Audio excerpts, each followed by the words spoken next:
What it do, boo? What it do, everybody? What it do? What it is? What's up? What's happening? What's up? What's happening? What's up? So, we back. I know I took a little time off.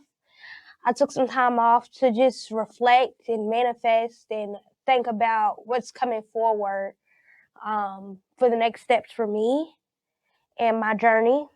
And something that I've started doing while I was taking this time off was, writing them positive affirmations and saying positive affirmations to myself, and also working on saying it to other people. So now I want to start my show off with, a couple positive affirmations for my viewers to start saying with me. So the first one we're going to say is, I am dope. You got to say it with me. I am powerful. I am love. I am able to be loved. I am open to receiving positive energy. I am high vibrational. I am me.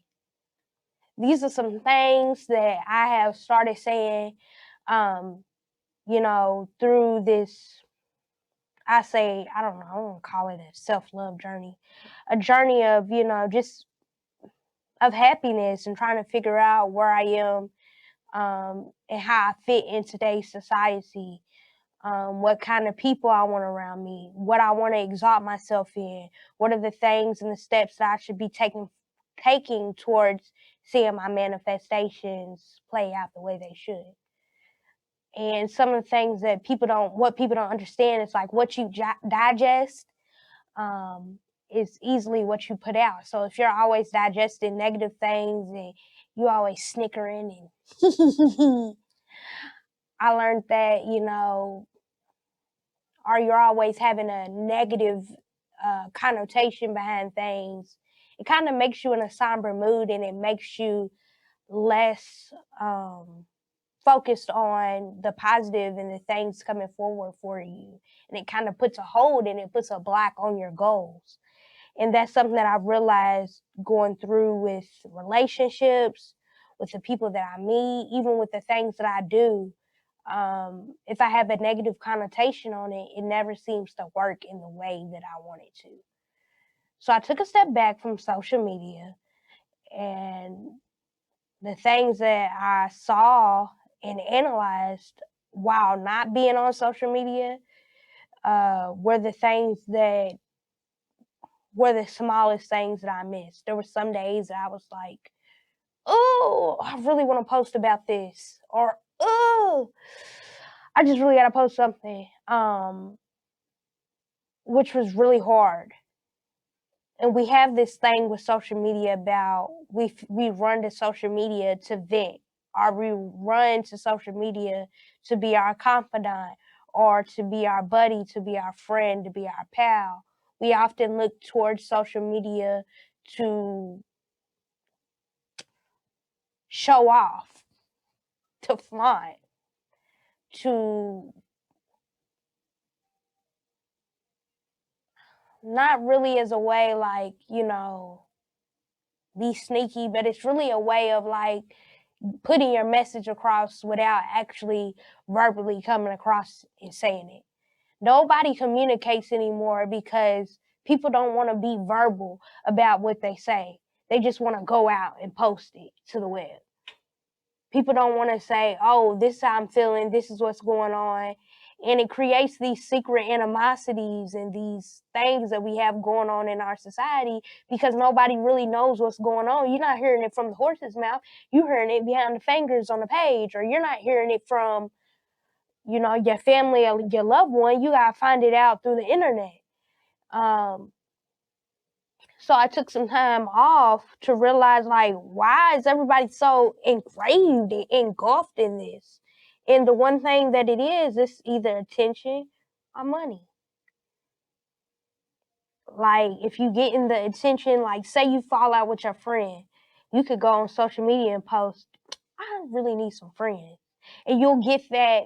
If you have enough of a following, you'll get that gratification that you need, like, hey, let's hang out, or hey, let's meet up, or hey, let's do something, or if you have a breakup and you post it, oh, I'm single, or I'm, what I'm saying, not even that, but if you're going through, not even if you're having a breakup, if you're going through a hard time and you post something, people will reach back and give you those positive affirmations. Those are the good things about social media that you can do. You can always use an app or your social media to uplift others. But in our community, it seems like when we're displayed on social media, it's like our people are always, not always, a lot of the time our people use social media for banter. Like, it's never in support. It's always to level up. It's always to post what you're doing, to shit on what the next person's doing.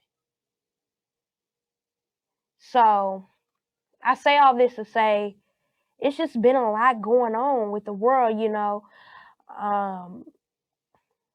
Social media started so much in our community. With Black people alone, there are so many Black people right now on social media that just get on there and go live and talk about the worst, shittiest ass shit.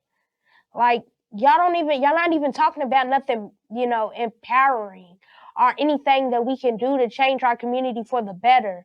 You're using it for attention or clout, not even to make yourself look bad, but to make another African American person look bad. You know, it's becoming a trend and a trope, and I want to talk about it now because in 2023, I want to try to come up with a way to where we don't have to do this no more. Like, even the shows that we watch on TV, like, oh my God, let's start from the very beginning. Atlanta Housewives. Oh, they used to get on Twitter and just drag each other. All these Black women, they got all this money, they own TV, they're on there just dragging each other. For what? All of y'all are successful women. You know, whether you're married or not, you're successful in your own life. Pass the torch off to somebody else. Use your platform to spread the torch. Or use your platform to help give voices to those who deserve them. Because you got a platform. Some people got a platform and they not spreading nothing but bullshit. So today I'm going to be talking about a lot of these shows that everybody likes. Everybody's into Impact ATL. Everybody's into Baddiessouth and Zeus and all that. And, you know, I feel like it's good that us as African Americans have these shows to showcase our lifestyles and the way that we live. Like, everybody on these networks are not the same. And I'm not saying that to say that we are all the same. I'm saying that to say that, you know, you never know people's stories. Like, some people are put in these positions because they're trying to make it out. Some people get on these shows to get, you know, 20,000, 30,000, 10, 5, 10, 15,000 an episode. You know, that's the most money that they've ever had in their life. I've never made that amount of money, you know, sitting and taping a TV show. Hopefully I will one day, but it's like, you know, they're put in these positions, but then they're ostracized by the things that happen when they're in these environments to make them react. And the negative reactions that we get shouldn't be the things that we harp on.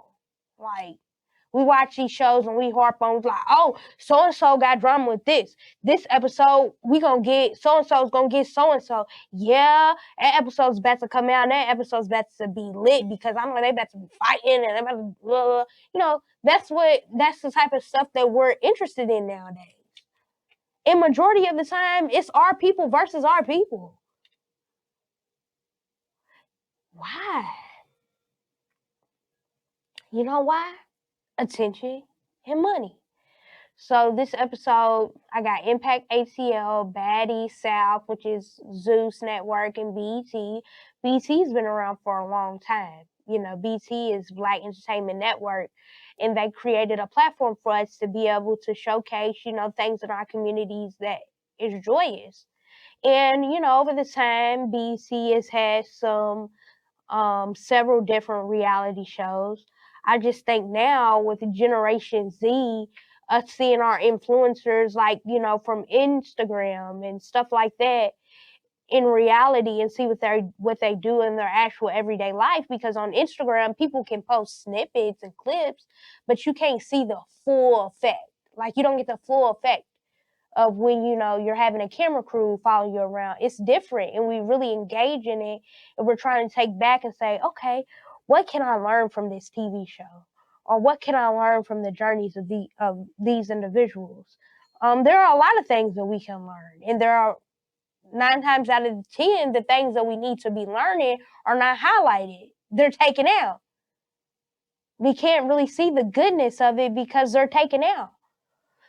So we're bound to attract to the negative stuff. And I came here to talk a little bit about the negative, talk a little bit about the positive, and what we can do in the future. Hopefully in the future, I would like for both of these networks to do, or even any network, to do a reality show about Black people thriving, not how they meet up and let's dish tea about, oh, what so and so did, and what Big Booty Judy done did to Tasha or Jane over there. I don't want to hear about none of that. We need to have shows that show our people winning, like our people coming together to win, without the drama, without the pain, without the crying, without the suffering, without us going to the internet and be like, I don't like that show. That show's lame because they're not talking about nothing. That show's lame because I ain't seen nobody hit nobody with a chair, or I've not seen anybody hit anybody with a bottle. Why does it have to be lame? And I'm going to tell y'all when we come back after this commercial.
We are back from commercial break, and I'm about to just go ahead and jump in.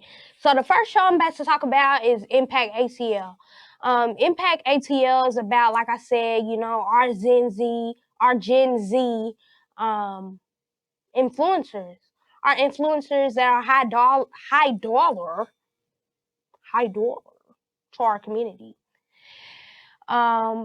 And they are like dominating the social media game. Everybody doesn't know how to run efficiently on social media. Everybody doesn't know how to take social media by wind or by storm. So Impact ATL stars, you know, Ari Fletcher, Jada Cheeves, Des Dior, Lakia Starr, and Arrogant Tay, some of the flyest in Atlanta, and it just shows their grind and their hustle. And I really like that. Like, I like the fact that it shows the industry is part of them. All of them have things that they do. Ari just started Remedy, her makeup line. Jada's got her clothing line. Wait a minute. Arrogant Tay, he's the baddest with the wigs. I need a little touch. If he could just come put a little sprinkle, he's the I need him to put a little sprinkle on my wig. And then we have Des Dior, she's a rapper. And we have Lakia Starr, she's also a rapper. And I feel like all of these people have worked really hard to get to where they are. And sometimes we get to have these moments that we don't get on Instagram to sit back and reflect and see them reflect on their past self. But we also have these moments where they're put into the same spaces and their energies sometimes clash, right? And I don't like how we always have to have these moments, these confrontational moments with people in our communities publicized. Like, why we can't publicize only the good stuff? Why we gotta publicize all the go gobbledygook in the middle of it? Like, recently, this episode, Jada and Ari, they're both one of two of social media's most highest influencers. Jada and Ari are both very high dollar to our social media community right now. Jada, I'm gonna just do a little back. Jada was famous for her More Jada line that she started when she was in high school. She was selling t-shirts, and then she started selling hair, and then she started linking up with people who are famous in Atlanta, and she became a social media sensation, and then she ended up dating Lil Baby, and they have a son together. Ari was I believe she worked in the club scene in Chicago. One of her best friends, Arrogant Tay, he's actually on the show. She was one of his hair models, and she's always been one of his hair models. And he was a very, very big and known for hair. And they would just collab together and do these big, social media things with her working in the club, him working in the hair industry. She went on to date rapper G Herbo, and they have a son together. And now she has her line Remedy, and she also does club hostings and premieres. And she also now, after she had her son with G Herbo, she's in a relationship with Moneybagg Yo. And she does her club hostings, and now she has her line Remedy. With both of these two women having their own companies, both in the beauty industry. Well, Jada does clothes, Ari does makeup, but they're both in the women's industry. We put on clothes to satisfy ourselves. We put on makeup to satisfy ourselves. Both in that industry, and they're both in Atlanta, and they both have, significant social media followings. You would think that they would be two of a kind, and they would kind of share similar attributes and similar problems, but it comes to find out that they don't. They're actually friends, but they're like feuding friends, and I hate that. I hate that for, young women in our community. Like, if I find a young woman who's like me, I would probably, think that we have a lot in common, and think that she's someone that I could talk to about some of the things I'm going through in life and our movement, and how we could cope together and lean on each other and be, supportive. But the show kind of shows them like doing this thing back and forth, competing, like, and it's not really so much of anyone. It's just social media is competitive. Like, everyone wants attention on social media. Everyone wants likes. Everyone wants love. Everyone wants to feel like, they're accepted by social media. When I actually like both women. Like, I think that they have, their own standards. But I feel like seeing this kind of collide makes you look at the standards of social media. Like, are the standards of social media changing? Is someone trying to change the narrative of social media? And then, we see them get into it, and it's like they're not supporting each other. Why can't we have shows where Black people come together and support each other, and everybody's not forced to pick a side? Like, now we got Baddies on Zeus Network, right? We got Baddies on Zeus Network. Shout out to Zeus Network. They got Baddiessouth. Now they're starting Baddies West, and they had the originals Baddies. So I believe Baddies is kind of like a bad girls, like social media influencer bad girl type of thing. The one that I am most like hip with is Baddiessouth. We got Krishan on there. We got Natalie. We got who else was on there? Let me see. Roly Poly. We got so many other people on the show, but it's owned by Zeus Network, and it's really a show where they just go out, they're clubbing, and they're showing their industries and what it means to be a baddie to them. But it doesn't really showcase a lot of what they do in their actual life. It showcases a lot of them arguing and fighting, and I don't think arguing and fighting makes you a bad, like a baddie, like, you know. I think what makes you a badass person is, you know, defeating the odds. And I think that's what they did. They defeated the odds, and now they're at this moment where they're making $10,000, $20,000 an episode. And, you know, they're fighting, and we're putting this fighting on TV. Ooh, we're streaming fighting, and people are paying for it on a streaming service. So now everybody gets into this thing to where they think that streaming fights are cool. So now we have young Shaquilla Robinson, who was fought on live, and she ended up losing her life in Mexico this weekend. And I feel like it all streams from shows like this that put the fighting, the negative fighting, into the atmosphere. Like, why do we have to have all of this negative? Why are people paying to watch other people fight? If you want to pay to watch other people fight, let's watch wrestling. Let's watch MMA, watch boxing, watch whatever it is that you want to watch. These are people who are paid to fight, but we don't want to watch our own people fight our own people for money. Unless that's, you know, I don't think any of these shows are supposed to be about that. But back to Shaquilla Robinson. She was fought in Mexico. She went on an overnight trip with her friends in Mexico. And it just breaks my heart to know that we're in these groups of people who we think are like us, who we think understand us, who we think have our best interests at heart, and they put us in these places where we're vulnerable, right? When you're drinking around somebody and, you know, drinking and intoxicating yourself takes yourself out of your body, takes you out of your natural state.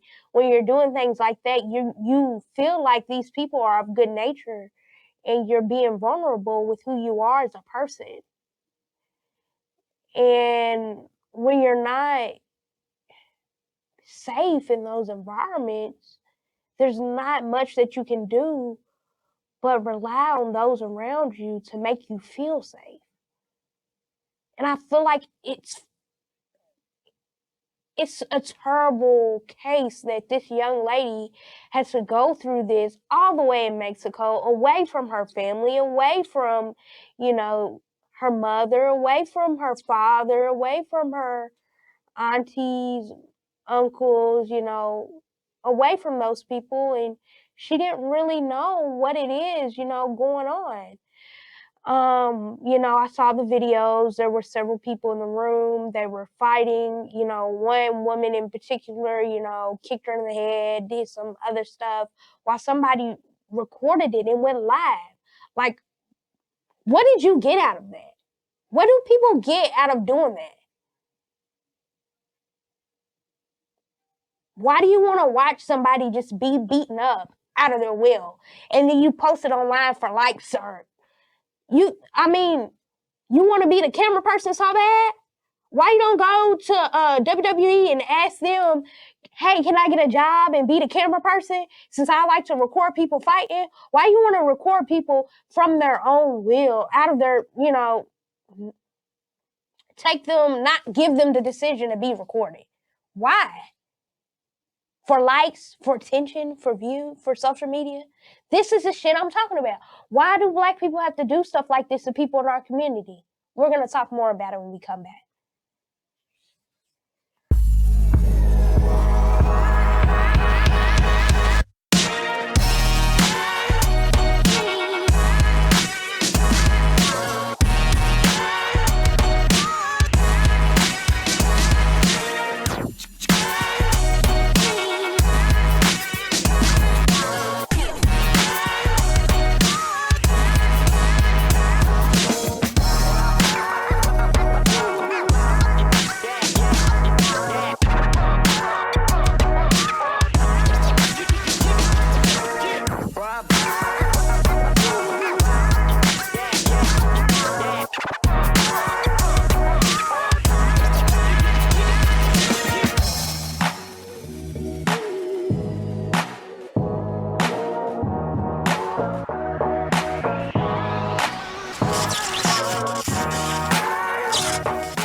We're back. So I'm talking about Shaquilla Robinson, and I want to bring awareness to this because it's like so many people, it's hard to make friends nowadays with social media. You never know, you never know who someone wants to be. Like, because with social media, you can be anything. Social media, you can be the biggest boss. On social media, you can be the bossiest bitch. Like,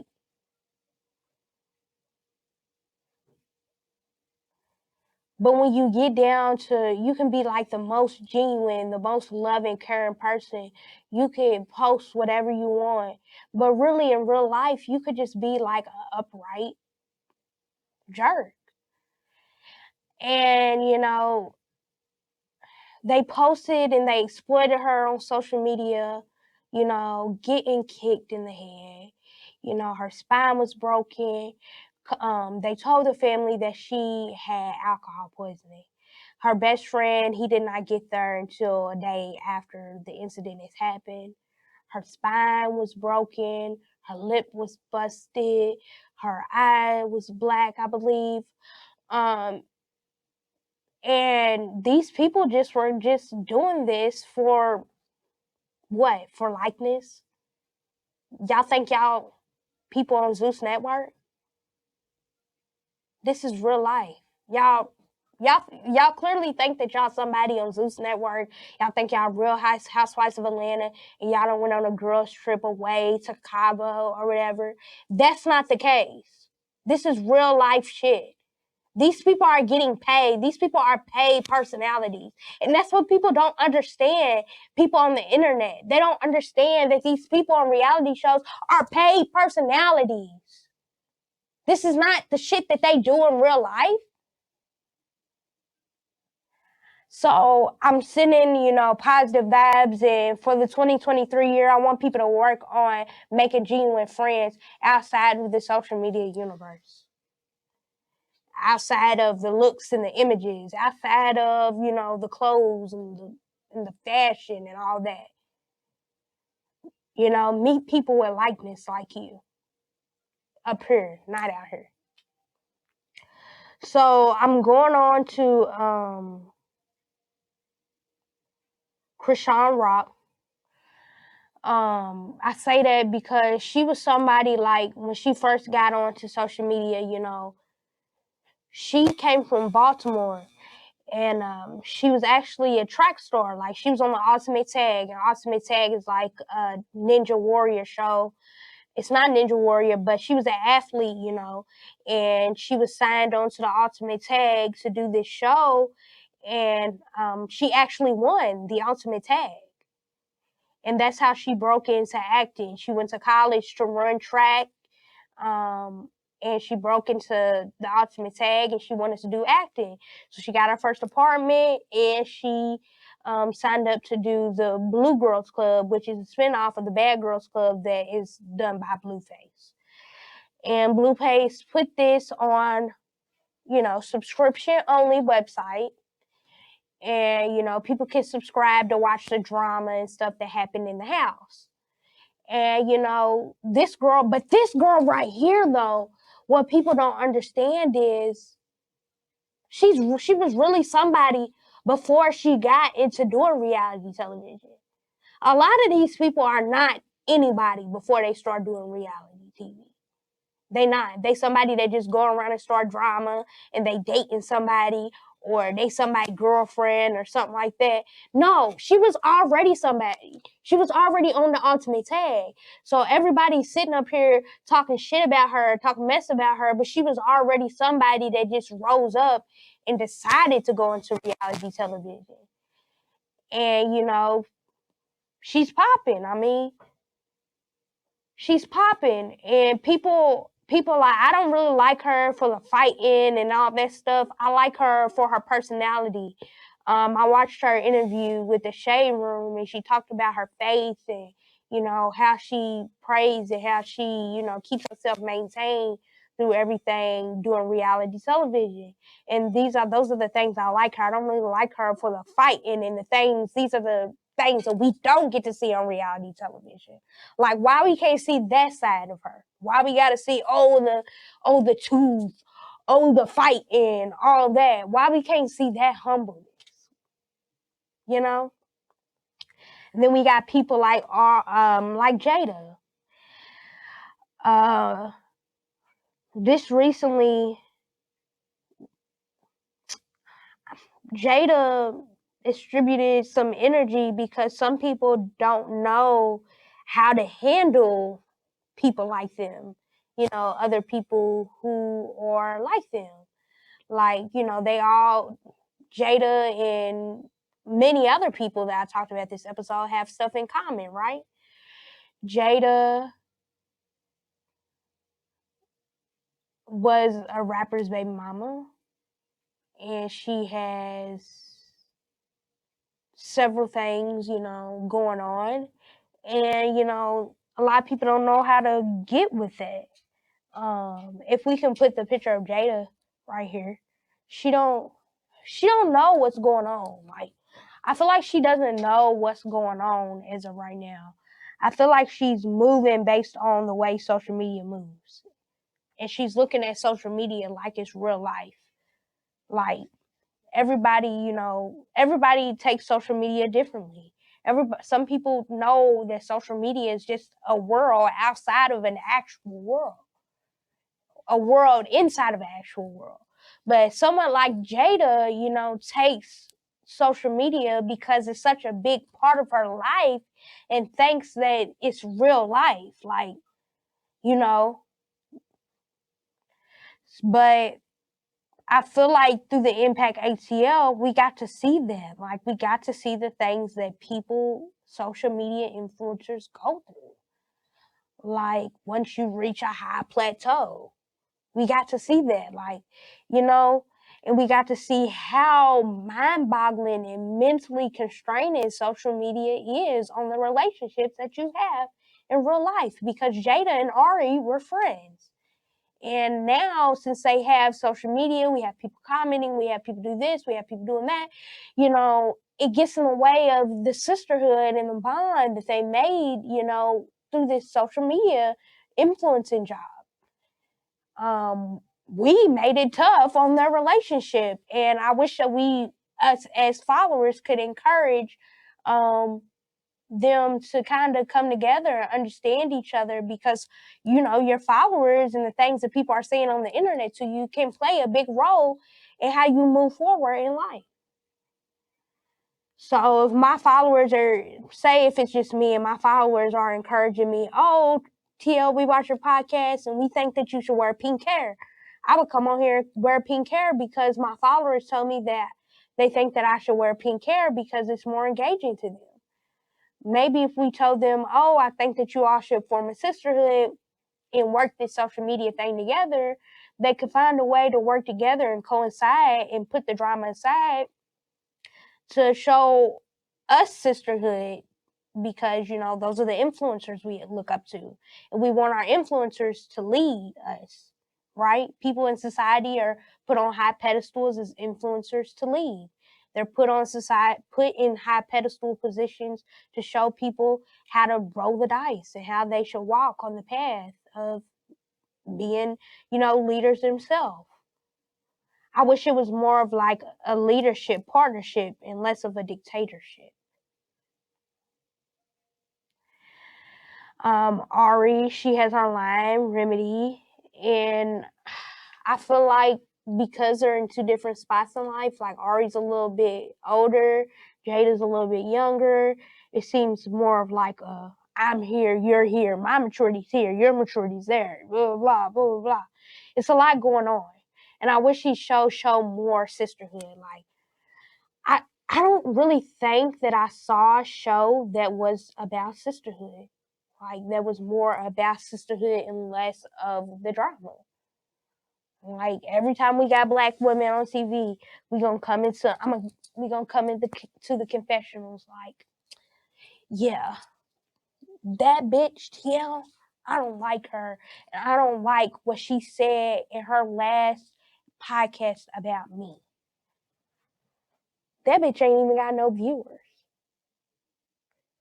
We never have that, oh, I like TL's podcast. I think that she does great talking about positive affirmations, talking about what's going on in our community, talking about this, talking about that. We always have to come with what we don't like. What about what we do like? What about what we can do to help each other be better in the long run? What about the woman helping somebody become the woman or the young man that they're looking forward to? If you're an old head, if you're an old head, think about someone that looks up to you. Think about someone that needs your guidance and needs your assistance to move forward in life and to move, in a strategic way, in a strategic position. So right here we got Ari. She just had her makeup line, Remedy, launch. And she said that she likes doing makeup, but she's also a chef. She has her cooking show, and she's gonna open up a ghost kitchen. And everyone just has their separate industries. And I believe because the friends, like, I believe that Ari has a very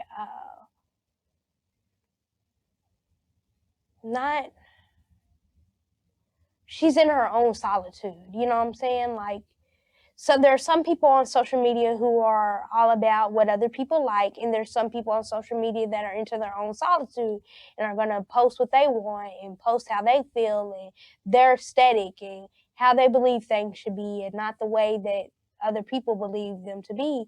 And I believe that she is one of those people, She's one of those people that posts on her own social media account and runs her social media account and doesn't have anyone do that for her. But, I believe that it depends on the person and how they take social media and how they, spend social media and put it on its head. Either you gonna let the social media, you gonna let the master run you, or you gonna run the master. Or you gonna be the master. Either you gonna let the master run you, or you gonna be the master. And I believe that she is the master of her own craft. Some people let the master run them. And she is a master of her own craft. She knows how to spin social media, and she knows how to work it and put it into her favor. But she also knows how to put it in other people's favor too. And I wish that we just saw more of that and more of those things on that show. And less of the drama, less of the, ooh, I don't like this person. Ooh, ooh, ooh. I'm not saying it's a lot of that because I love the show, obviously. But I wish we saw more sisterhood and more togetherness. But we'll talk when I come back a little bit more about what I'm talking about specifically. Get out of here. Oh, we'll see y'all back.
So we're back, and I really just wanted to, come on here and talk about all this.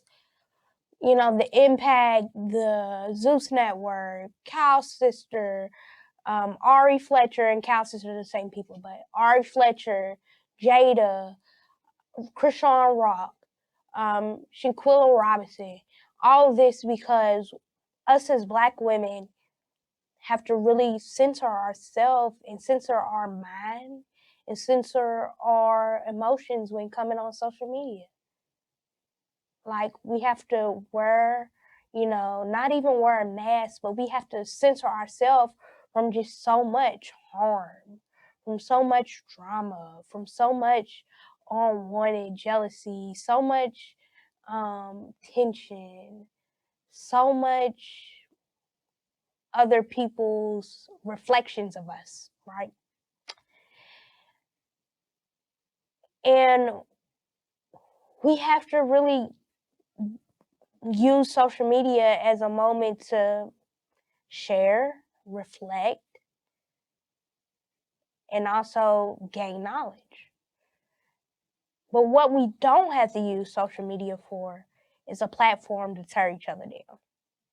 And I feel like I get on here and I talk about this time and time again. Black women tearing each other down on social media. Social media. And it's just, why do we have to get to a point to where we're tearing each other down on social media so bad that we have watched several Black women be murdered on social media for clout? Murdered for clout, murdered for likes, murders for views, murders for attention. People think that stuff like this is funny.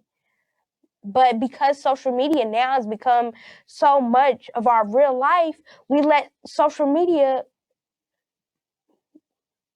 generate our movements and the way that we think and the way, our first step in the morning is, or the way that we pose, or the way that we do our hair, or the way that our likeness is now determined by the likes and the amount of likes that we get on social media.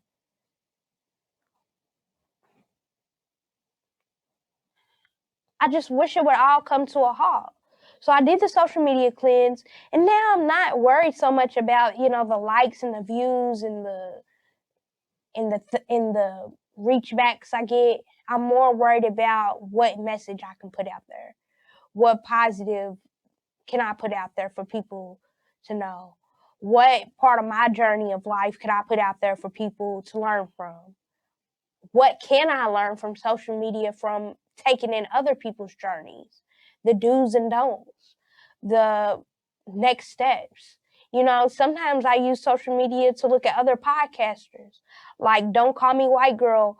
I watch podcasts I watch her on other people's podcasts talk about her journey, but I also watch her podcasts with other podcasters too.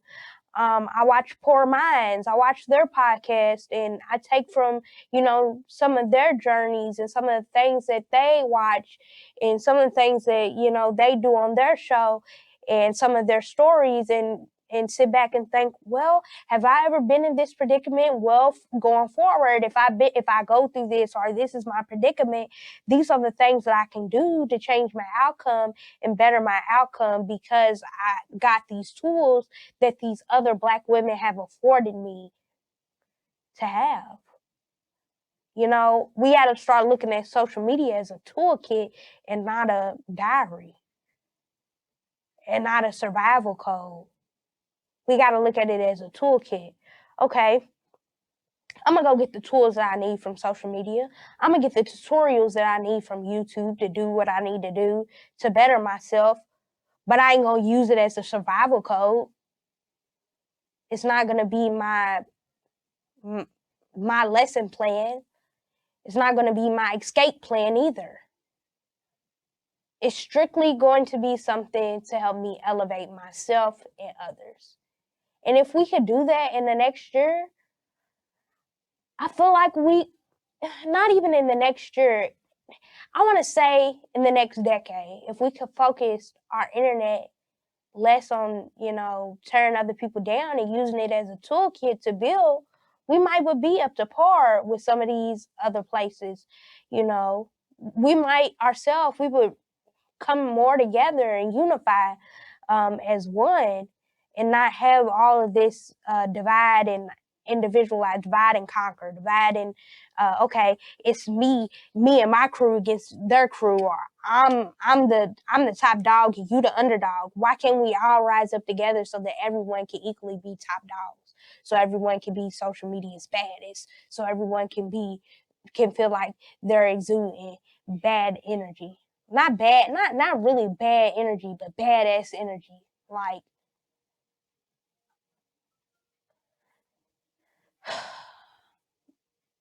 it's really a problem, because I'm sitting here thinking about it. I'm like, how could we do this if we take away all this fight and we take away all the negativity? Like, I honestly like to see people do positive things. I like to see people meditating on social media. I like to see people saying positive affirmations. I like to see people praying. I like to see people showing people, you know, how to better their craft.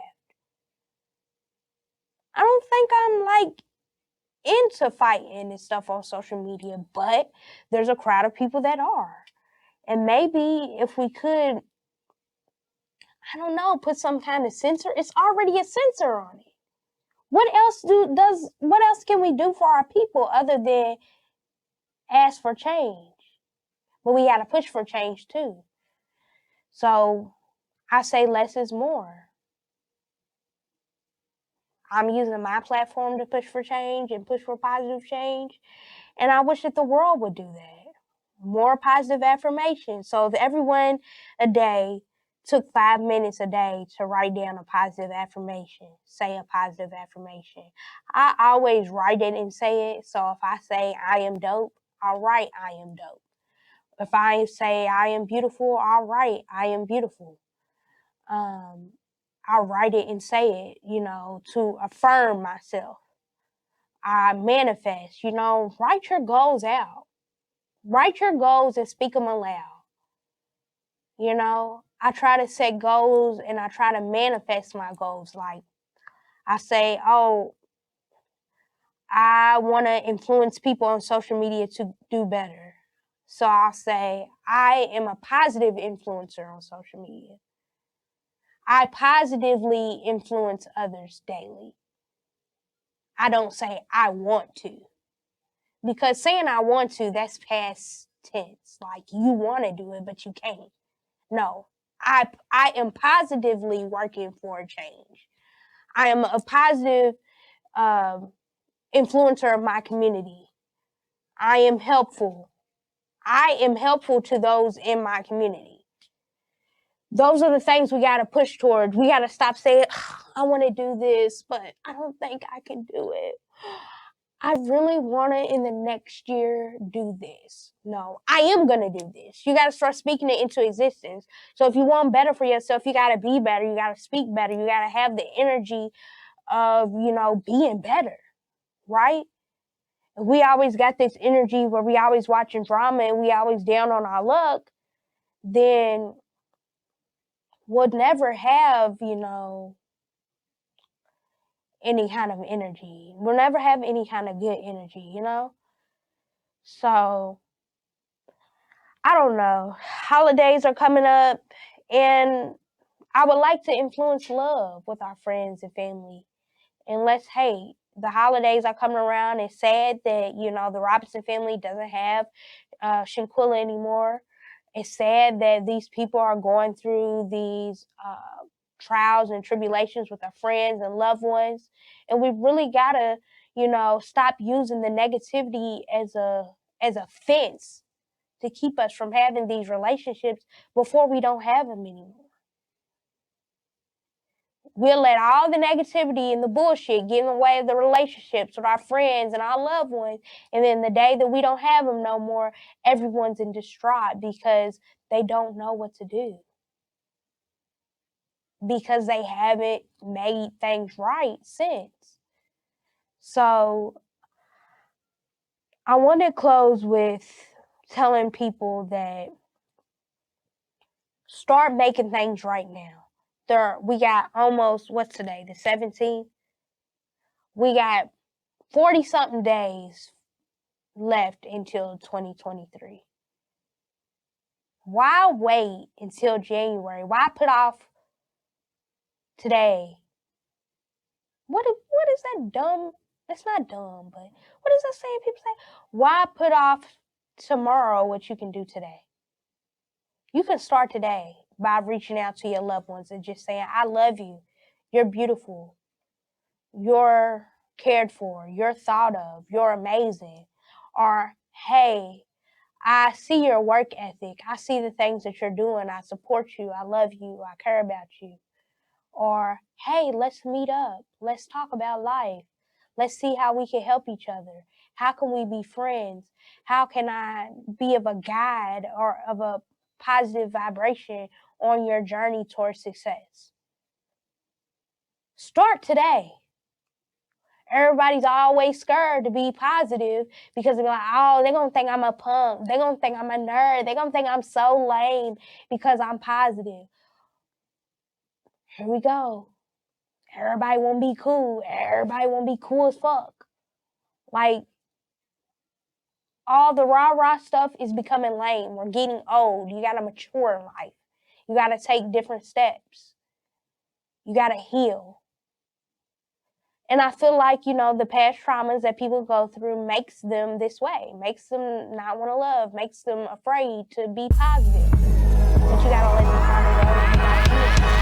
Why wait to heal?